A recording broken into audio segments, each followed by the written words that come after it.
Alright, Red vs. Blue, season 12, episode 14 gets right into it. There's no waiting around, it just does what it needs to do, and does it well. Ugh.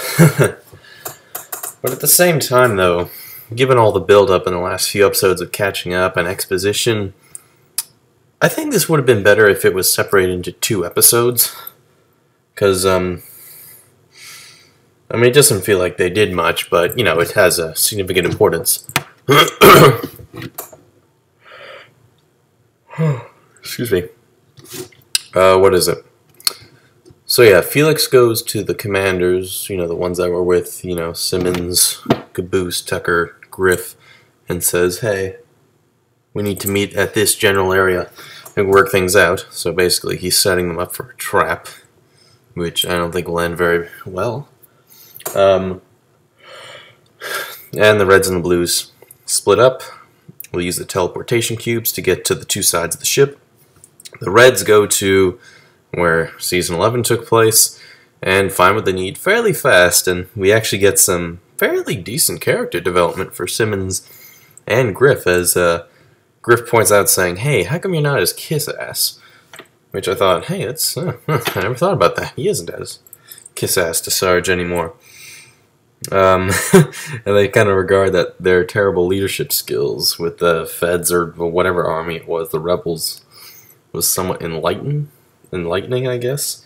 So I think that was just kind of neat. But they find what they need fairly fast. The Blues, on the other hand, this is where things get interesting. They find the other half of this crashed ship, and it's just in the biggest, like, shit pile you could think of.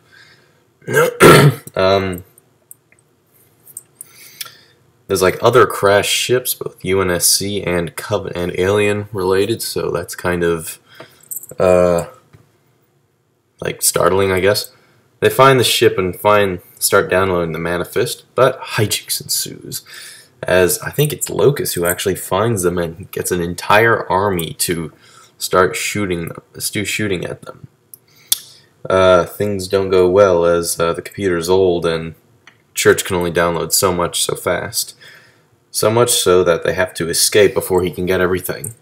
Well, it's more of Tucker's call, but just Church is furious, and Tucker is just like, you know, look, we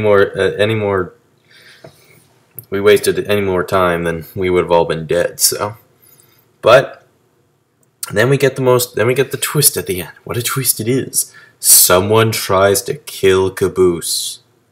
I'm dead serious. And it is dramatic. Well, actually, no, not really. Seems that when they use the teleporting cube, someone snuck by with a cloaking thing, tries to kill Caboose, but Carolina gets a jump on him.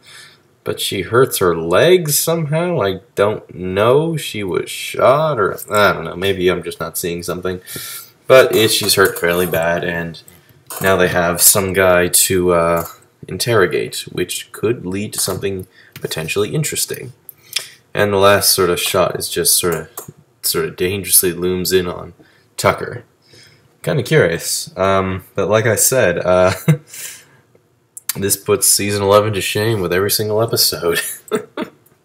I also like it because it's quick build-up and well, it was fairly lengthy build-up. Like, you know, they were trying to explain everything, get everyone caught up, and yeah, whatever, but they had a plan, and they got it done fast. Unlike you, Season 9, who decided to waste like 100 episodes on your one plan.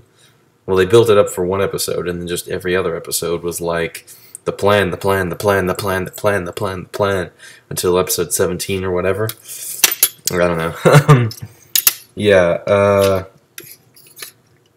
but yeah, just a good episode, some good action.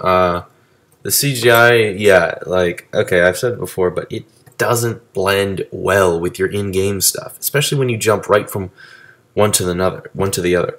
And I forgot to mention this, and I think it was in a previous episode. I don't know if it was the last episode or an episode before that, but when it was the bit where Washington gives Caboose Freckles' little, what's left of him, just a little data chip, an AI thing or whatever. They used some of their own CGI, and it looked awful. I mean, yeah, they put all their time and effort into Ruby now, of course, and like Well, to be fair, all the stuff that happened, all like season 9, season 10, all their great CGI action and all that. Like, how do you top that, basically? But you don't really have to top it as much as just, you know, kind of like just go up to that standard, because it just looks, it doesn't blend well. I don't know if it's more of the Halo 4 engine or it's just they just not trying as much. I don't know. Not trying as much. I don't know. But still a good episode, and I'm curious where it's going to go. It's episode 14, so only so many episodes left. But I'm intrigued again, and like I said, I think this would have worked a bit better if it was maybe played out over 2 episodes, because, well, in theory, nothing much happened. I mean, both sides, they showed up, did what they have to do, and left. That was it. Like, I guess you couldn't really... I guess really there just wasn't enough material, but it felt like there could have been more material. Maybe more on the character side. Curious, is Carolina gonna die? Sometime in the future, maybe? I would love that if Carolina died. Because, I think I've been this before.